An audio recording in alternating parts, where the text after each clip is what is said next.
Assalamu alaikum wa rahmatullahi wa barakatuh. Wapendwa ndugu zanguni wa Tanzania, sisi kwa pamoja kama viongozi wa imani ya dini, lengo na makusudio, tumekuja kutoka mbele ya jamii kueleza kwamba azma yetu na makusudio ni kwamba kuienzi nchi yetu, kuwa na amani, ndio jambo la msingi sana kuliko kitu kingine. Itakuwa haipendezi sana tukiwa kama Watanzania, tena watu wenye imani, tukashindwa kuwanasihi watu ndugu zetu, viongozi wenzetu wa dini ambao wanaendelea kuchochea au kuto kukubali kuitengeneza Tanzania yetu.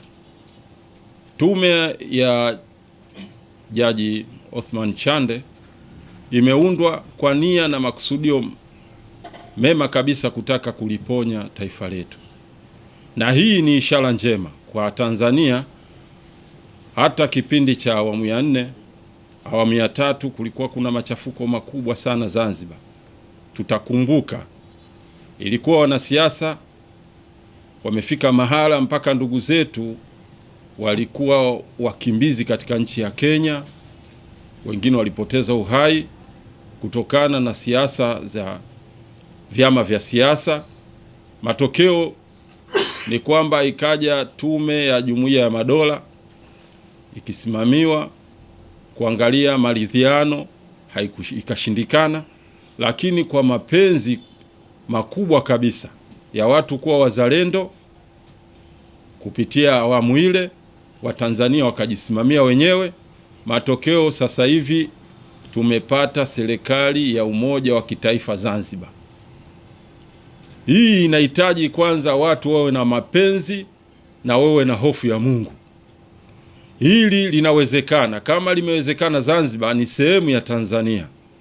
Na uchaguzi wa urais kwa mujibu wa tarehe ile, Zanzibar tumeiona imekuwa shari, pamoja na kwamba walikuwa wana tofauti nyingi sana za kiimani, misimamo katika uendeshaji taasisi za dini na pia katika mitazamo ya kisiasa. Zanzibar kumekuwa shwari. Sasa ni wajibu wetu sisi pia kupata fundisho.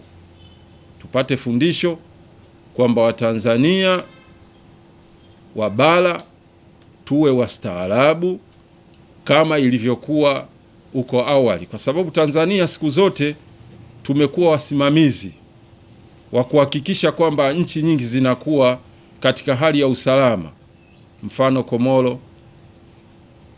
Sasa nitajisikia vibaya sana kuona viongozi wa imani na viongozi wa vyama vya siasa kuendelea kuto kukubali tume hii ambayo imefanya kazi kwa uadilifu mkubwa kabisa, na wameonyesha maeneo yote yamekuwa yako wazi.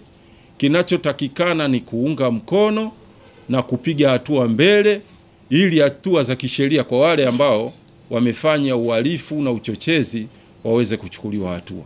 Mimi naamini kabisa endapo kama hatutokuwa na muhali, tukawa na muhali, tukasimama vizuri, basi nina imani nchi yetu tutaitengeneza. Lakini kama tutakuwa tunaoneana haya kwamba huyu agusiki, huyu akamatiki, huyu hapo, tutakuwa hatujaipona nchi yetu.